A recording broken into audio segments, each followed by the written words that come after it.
Lecture du livre de l'Exode, chapitre 17, des versets 8 à 16.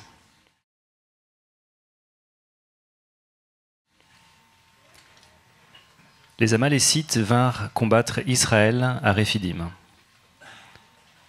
Alors Moïse dit à Josué, « Choisis-nous des hommes, sors et combats les Amalécites. Demain, je me tiendrai au sommet de la colline, le bâton de Dieu dans la main. » Josué se conforma à ce que lui avait dit Moïse pour combattre les Amalécites. Quant à Moïse, Aaron et Hur, ils montèrent au sommet de la colline. Lorsque Moïse levait la main, Israël était le plus fort. Et lorsqu'il baissait la main, Amalek était le plus fort. Comme les mains de Moïse devenaient lourdes de fatigue, ils prirent une pierre qu'ils placèrent sous lui, et il s'assit dessus. Aaron et Hur soutenaient ses mains, l'un d'un côté, l'autre de l'autre. Ainsi, elles restèrent fermes jusqu'au coucher du soleil. Et Josué fut victorieux d'Amalek et de son peuple au tranchant de l'épée.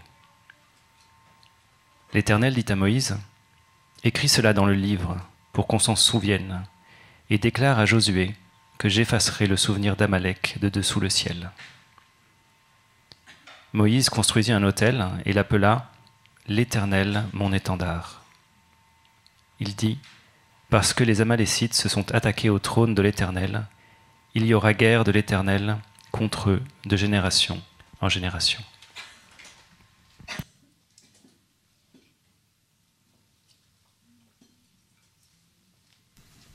Amen. Jusqu'ici, la parole de Dieu.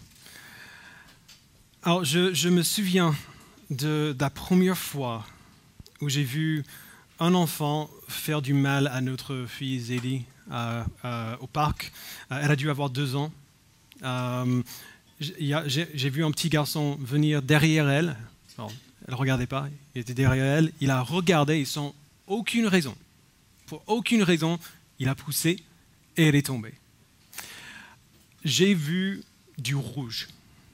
Moi, papa d'une petite fille, enfin, avec Jack, les mêmes choses sont arrivées, mais bon, c'est un peu différent avec un garçon quand même qu'avec une fille, un papa avec sa fille.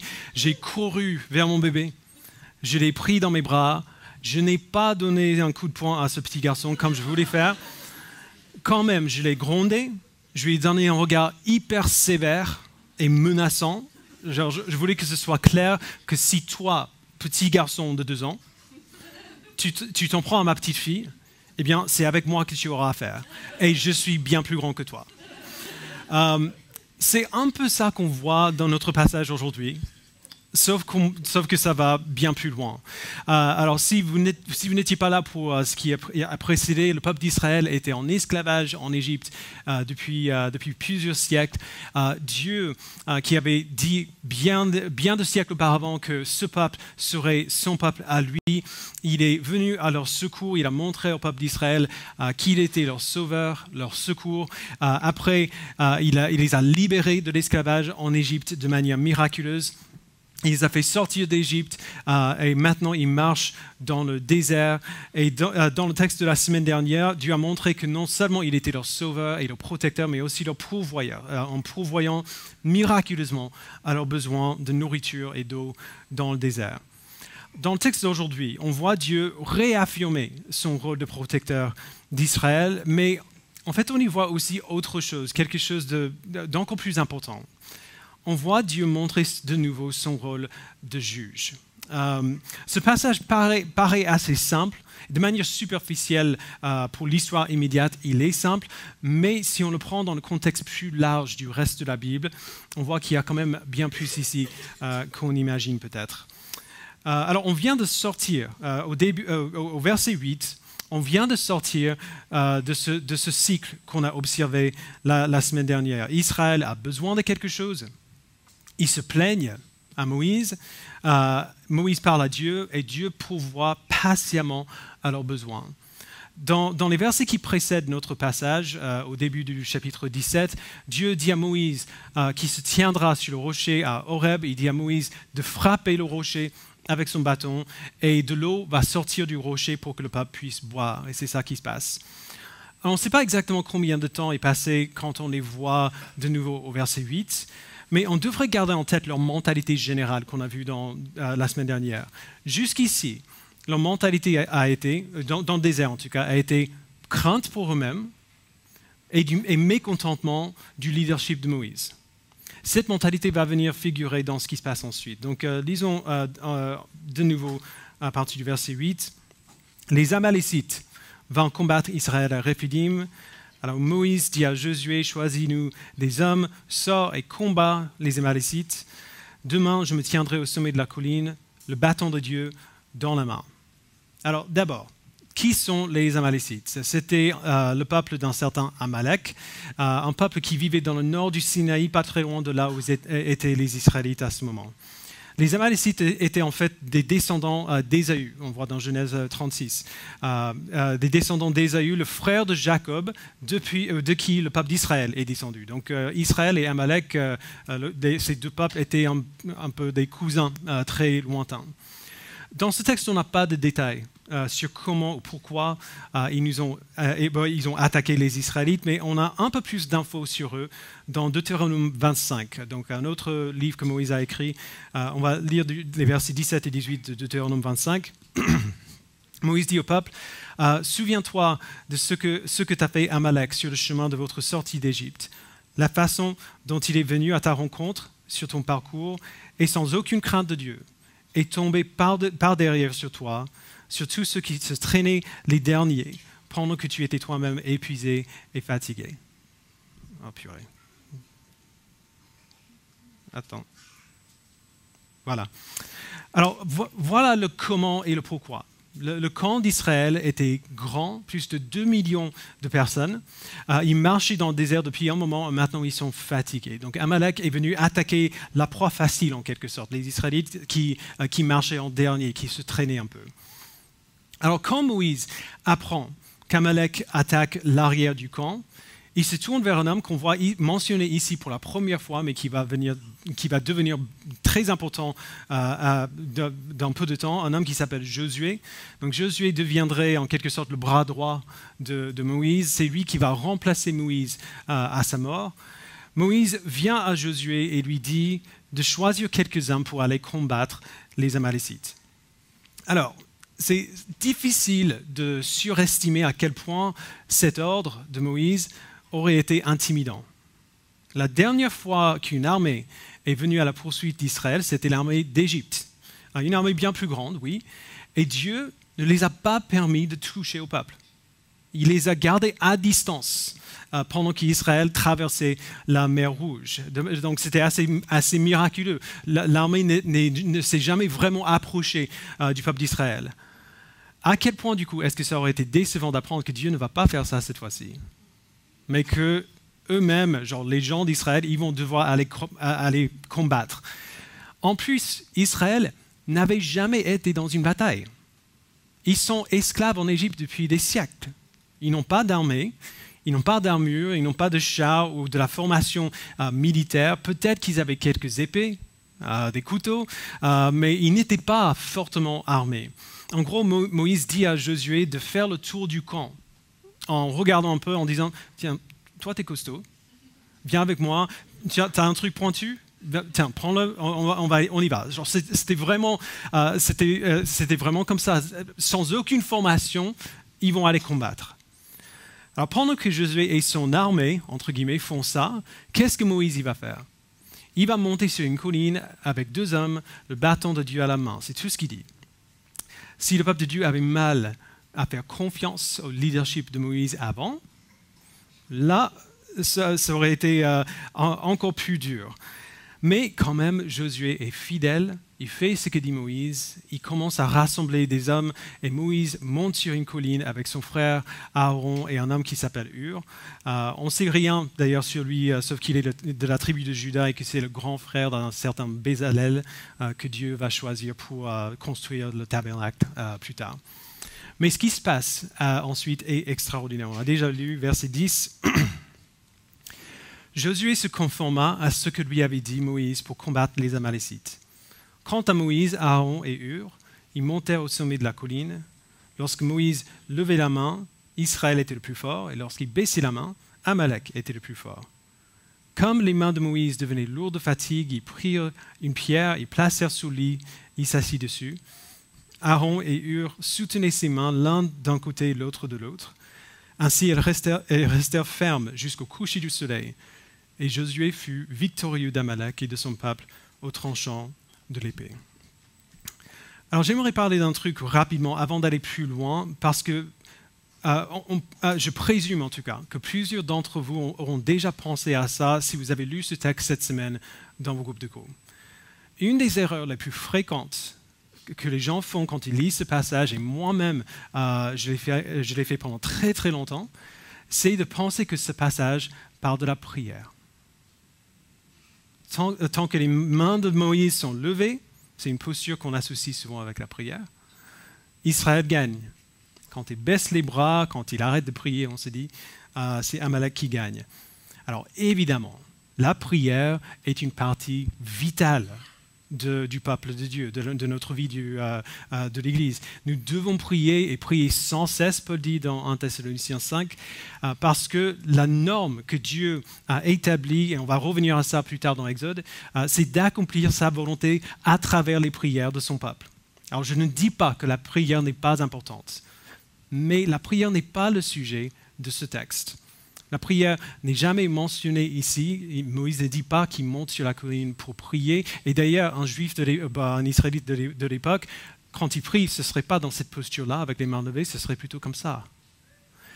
Ce qui est mentionné dans ce texte, c'est ce que Moïse a dans sa main quand il la lève. Et c'est le bâton de Dieu. Dans le verset 9, Moïse dit à Josué, demain je me tiendrai au sommet de la colline, le bâton de Dieu dans la main. Alors, ce bâton était celui que Moïse a utilisé d'abord devant le Pharaon pour le convaincre de la puissance de Dieu. C'était le bâton avec lequel Moïse avait frappé l'eau du fleuve pour le transformer en sang. Et c'était le bâton avec lequel il a frappé le rocher pour que l'eau en sorte. Il ne s'agit pas d'une baguette magique. Ce n'est pas le bâton de Gandalf, mais ce bâton était souvent utilisé comme un instrument de la puissance et de l'autorité de Dieu.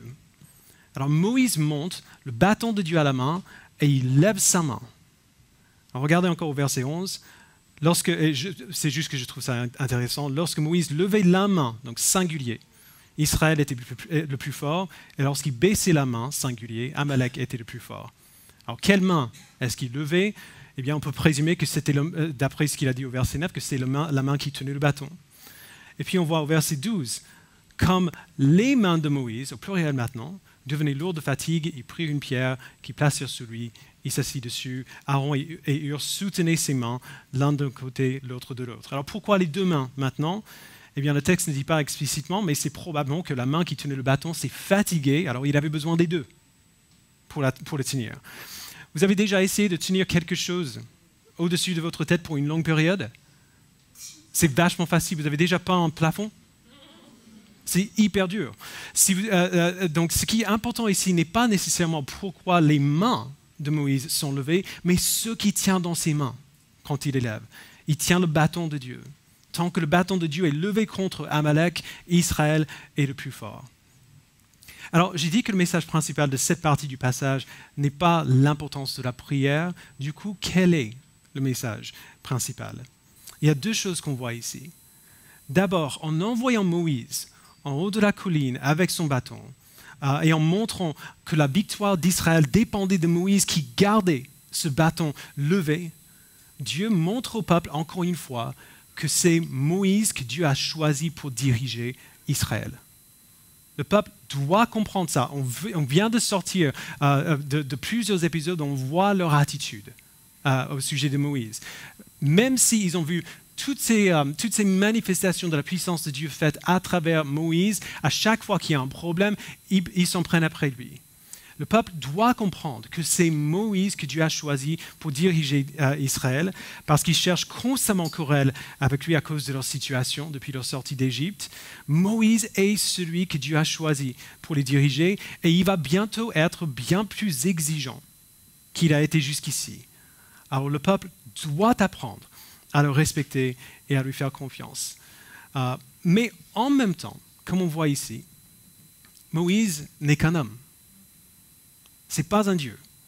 Il est faible, ses mains se fatiguent. D'ailleurs, une autre erreur qu'on fait dans ce texte, c'est d'imaginer que puisque Moïse se fait aider par Aaron et Hur, ce texte parle de l'importance de la communauté, de l'aide qu'on apporte les uns aux autres.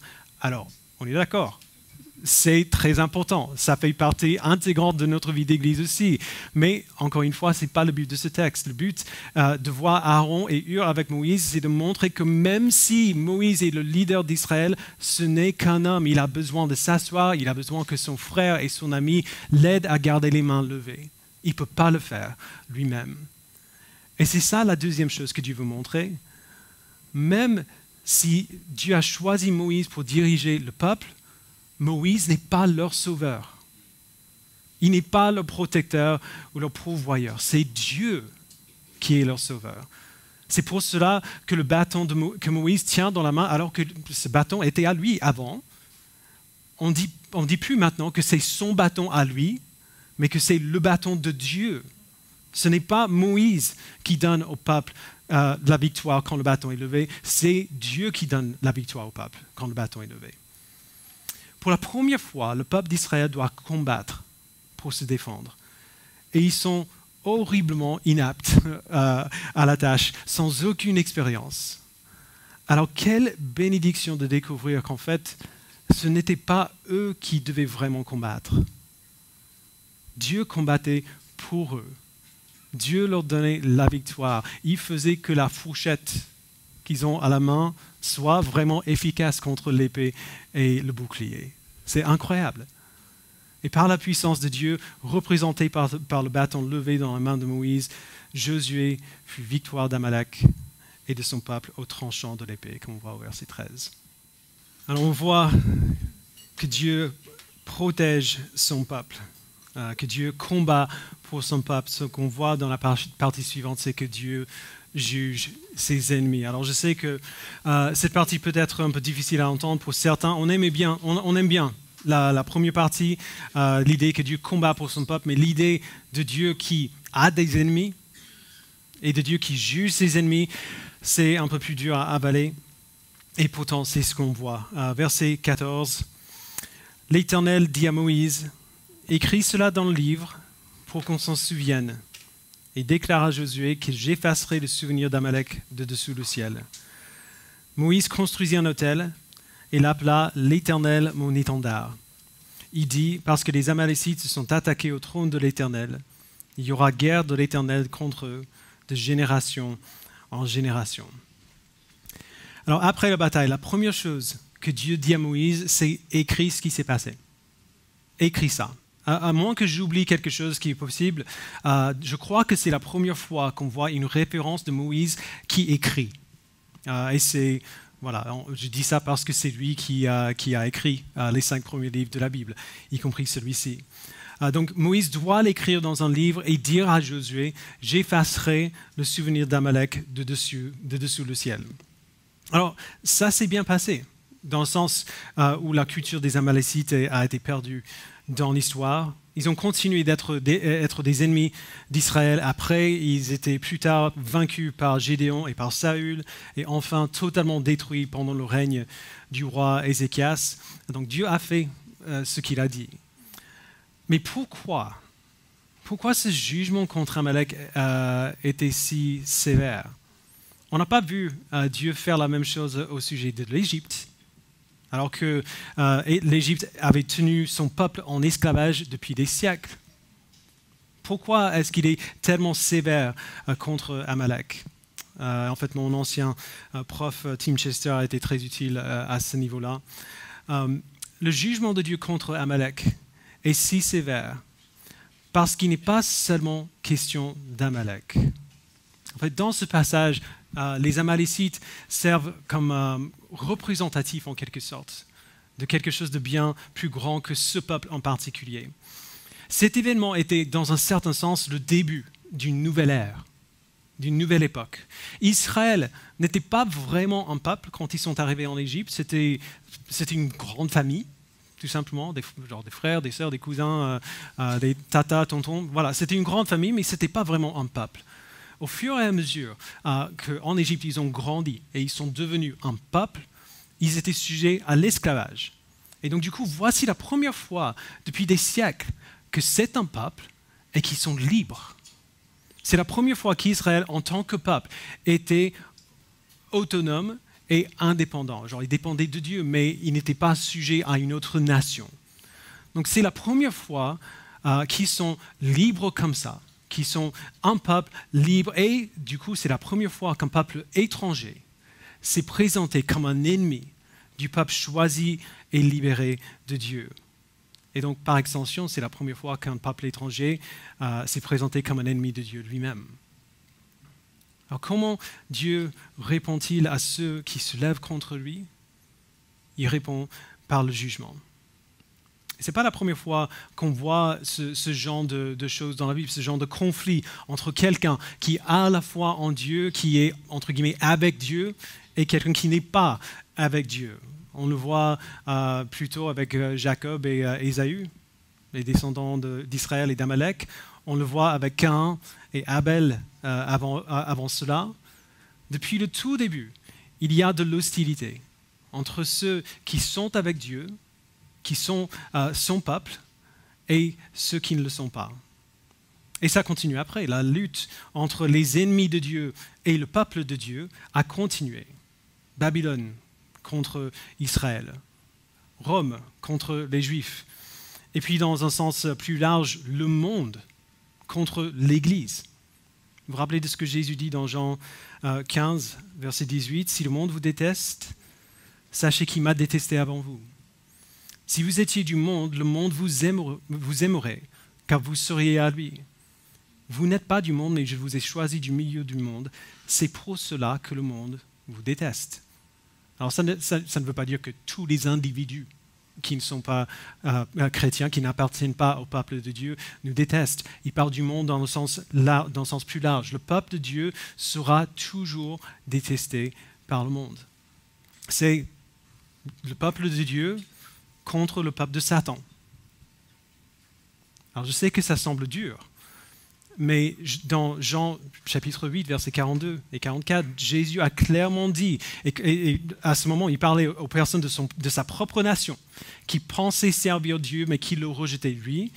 Il dit, « Si Dieu était votre Père, vous m'aimeriez, car c'est de Dieu que je suis sorti, et c'est de sa part que je viens. Vous avez pour père le diable, et vous voulez accomplir les désirs de votre Père. » C'est dur. Mais c'est comme ça, qu'on le sache ou non, nous sommes tous l'un ou l'autre, soit des enfants de Dieu, soit des enfants du diable, soit le peuple de Dieu, soit les ennemis de Dieu.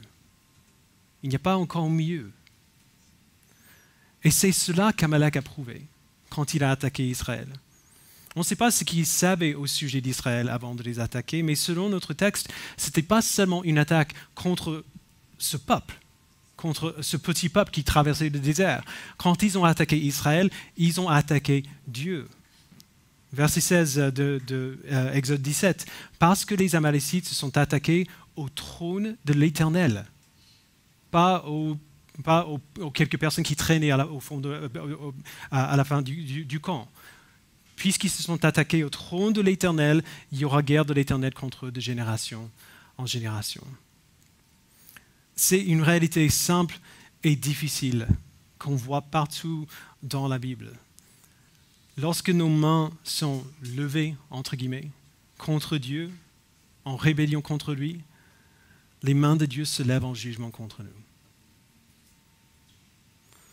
Alors si c'était ça la fin de l'histoire, ce message serait la prédication la plus déprimante de tous les temps, parce que même le peuple d'Israël, par la suite, allait se positionner sans cesse en ennemi de Dieu. Je devrais peut-être plutôt dire, il se disait le peuple de Dieu, mais il se comportait comme ses ennemis. Il l'oubliait constamment, il le désobéissait constamment, il louait d'autres dieux. Et la même chose est vraie pour nous. Laissé à nous-mêmes, chaque être humain qui a jamais vécu est un ennemi de Dieu. Naturellement, c'est comme ça qu'on sort. Nous sommes ennemis de Dieu et nous persistons à lever les mains contre lui. Nous voulons être nos propres dieux, nos propres maîtres. Et si quelqu'un nous dit que le Dieu de la Bible est le seul vrai Dieu, le Dieu qui nous a créés et qui a l'autorité sur notre vie, eh bien, nous ne voulons pas écouter cette personne parce qu'il est hors de question que je donne à quelqu'un d'autre le contrôle de ma vie. Laissés à nous-mêmes, nous sommes tous des ennemis de Dieu. Et nous sommes sujets au jugement de Dieu. Et ce jugement n'est pas seulement une défaite sur le champ de bataille. Le jugement de Dieu est éternel. Notre souvenir effacé du dessous le ciel. Ça tout seul serait difficile de prêcher. Prêcher n'est pas seulement parler publiquement de ce qui est vrai. Alors tout ce que je viens de dire est vrai. Mais prêcher, c'est aussi célébrer ce qui est vrai à travers la proclamation de la vérité. Si tout ce qu'on pouvait dire, c'était qu'on est des rebelles contre Dieu et qu'on va être jugés par lui, ce serait difficile de célébrer ça pour nous. Mais l'histoire n'est pas terminée. Moïse n'était qu'un homme. Il ne pouvait pas garder les mains levées pour assurer la victoire d'Israël, pas tout seul. Mais, comme Tim a dit un jour, des siècles plus tard, il y aura une autre colline. Et sur cette colline, un autre homme a levé ses mains. Mais cette fois-ci, il n'a pas levé les mains pour donner le jugement, mais pour le recevoir. On a vu tout à l'heure qu'en plaçant Moïse sur cette colline avec ses mains levées, les mains qui tenaient le bâton de Dieu, Dieu voulait montrer à Israël incrédule que Moïse était l'homme qu'il avait choisi pour les diriger. Dieu fait pareil avec Jésus-Christ. Il met Jésus en évidence devant tout le monde, leur donne tout ce qu'il leur faut, nous donne tout ce qu'il nous faut pour savoir qu'il est vraiment le Fils de Dieu, le Sauveur que Dieu avait promis d'envoyer.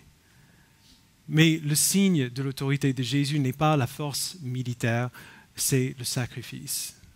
Ce n'est pas les mains qui tiennent un bâton qui assurent la victoire, c'est les mains qui sont clouées à une croix pour assurer la victoire. Jésus-Christ, le Fils de Dieu, avait toute autorité pour faire tomber le jugement contre ses ennemis, y compris des membres de son peuple qu'il avait rejetés. Mais il a pris la place de son peuple, plutôt, et a reçu le jugement que nous méritons lorsqu'il s'est fait crucifier. Et 3 jours après sa mort, il a été ressuscité, prouvant ainsi que le jugement de Dieu contre son peuple avait été donné. C'est fait. Sa colère contre notre péché est satisfaite. Et c'est la situation encore aujourd'hui. Ceux qui se détournent de leur rébellion, qui se soumettent à Dieu et qui placent leur foi en Christ, sont déclarés justes, sauvés par le sacrifice de Christ. Le jugement de Dieu a été rendu et il ne tombera pas sur nous parce qu'il est tombé sur Christ à notre place. Mais ceux qui persistent dans leur rébellion contre Dieu n'ont pas le luxe de cette assurance.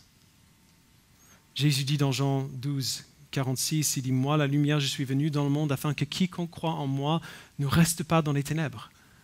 Si quelqu'un entend mes paroles, mais n'y croit pas, ce n'est pas moi qui le juge, car je suis venu non pour juger le monde, mais pour le sauver. Celui qui me rejette et qui n'accepte pas mes paroles a son juge. La parole que j'ai annoncée, c'est elle qui le jugera le dernier jour. » Alors qu'est-ce qu'on fait? Moïse nous donne un indice. Au verset 15, on voit que Moïse a construit un autel et l'a nommé l'Éternel, mon étendard. Un étendard n'était pas seulement un drapeau à l'époque. C'était le point de rassemblement sur le champ de bataille, l'endroit où les soldats se regroupaient à la fin d'une bataille et le point vers lequel ils regardaient pour se rappeler de pourquoi ils combattaient. Que le combat était déjà, la victoire était toujours possible. Tant que l'étendard était levé, le combat était toujours possible. Pour le peuple de Dieu, notre étendard n'est pas un drapeau. Notre étendard est Dieu lui-même. C'est vers lui que nous courons, c'est autour de lui que nous nous rassemblons, c'est vers lui que nous dirigeons nos vies. Alors face à ce texte juste remarquable, qu'est-ce que nous sommes appelés à faire? Comment est-ce qu'on est appelé à répondre? D'abord, on est appelé à reconnaître que par nous-mêmes, nous sommes des ennemis de Dieu. Nous sommes sujets à son jugement. Et si nous persistons dans notre rébellion contre lui, ses mains seront levées en jugement contre nous pour toute l'éternité. C'est une vérité dure, mais on doit la comprendre. On doit l'accepter si on va comprendre quoi que ce soit qui se passe après. Deuxièmement, on doit voir que notre Dieu a tellement aimé le monde qu'il a pourvu un moyen pour ne pas recevoir son jugement. Jésus-Christ a vécu notre vie, a subi notre mort, il a été jugé à la place de son peuple. Troisièmement, on doit voir que dans une telle situation, la seule réponse qui a du sens, c'est de nous détourner de notre péché, de notre rébellion contre lui et de nous tourner vers Christ, vers l'Éternel, notre étendard, et placer notre foi en lui et diriger nos vies vers lui et apprendre à lui ressembler. Et quatrièmement, nous devons voir que, alors que nous luttions pour grandir en lui, Dieu combat pour nous. Il ne combat pas seulement pour notre salut. Il combat pour notre sainteté. Il combat pour faire que nous lui ressemblions. Alors que vous soyez chrétien ou non ce matin, soyez encouragés. Il est possible pour chaque personne qui est ici ce matin de quitter ce lieu aujourd'hui avec un seul but commun, un seul objectif devant nos yeux, et de partir en sachant que le bon Dieu qui a créé l'univers, le Dieu juste qui devrait nous juger, nous aime et combat pour nous. Comment est-ce qu'on peut tous le savoir? Eh bien, on lève les yeux vers lui, peut-être pour la première fois. On lève les yeux vers lui, on court vers Jésus-Christ, notre étendard, et on accepte avec joie que c'est lui qui a la victoire. Et puisqu'il a la victoire, quand il combat pour nous, il va gagner. Je vous invite à prier. Père, nous te remercions pour la victoire que tu as depuis le début de l'éternité. Merci, Père, que chaque obstacle que nous voyons dans notre vie, dans le monde que tu as créé, chaque fois qu'il y a quelque chose qui ne se passe pas comme on aurait imaginé qu'il doit se passer, tu n'avais pas perdu la victoire. Tu n'avais pas lâché la main. Tu es toujours victorieux. Tu œuvres de manière mystérieuse parfois, mais toujours de la meilleure manière qui soit. Aide-nous, Père, à comprendre que nous méritons ton jugement, que nous nous sommes nous-mêmes positionnés comme en tant que tes ennemis, mais que dans ta grâce, tu as pourvu un moyen pour nous de ne pas être jugés. Merci pour Jésus-Christ. Merci pour sa victoire sur notre péché et sur notre mort. Et merci, Père, de nous convaincre, de nous permettre de savoir, d'avoir cette assurance que si tu nous as sauvés, ce n'est pas pour nous lâcher maintenant. Tu combats pour ton peuple. Non pas principalement pour qu'on ait une vie confortable. Bien souvent, la vie des chrétiens, si on croit au livre des Actes et à l'histoire, la vie des chrétiens devient plus difficile après. Mais tu combats pour notre salut, tu combats pour notre sainteté, pour que nous te ressemblions et pour que nous ayons le plaisir de t'appartenir, de te connaître et de te voir pour toute l'éternité.